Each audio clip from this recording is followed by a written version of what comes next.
So yeah, my people, big up my people, my fanatics, my people, and my folks, my audience, my fantastic people.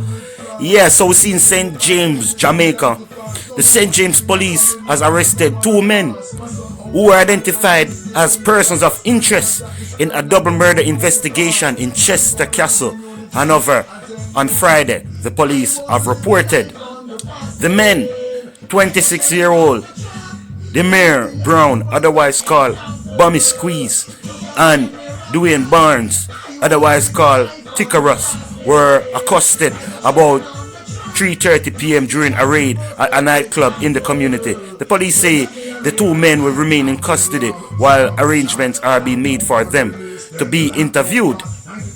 So here, my people, we see that them youth are now wait to get interview about being nabbed about a double murder, and this news was compliments by Jamaica Observer.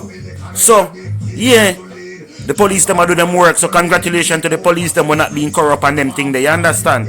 You don't know my people. Me turn me back, me not gone nowhere. Yeah, seen out.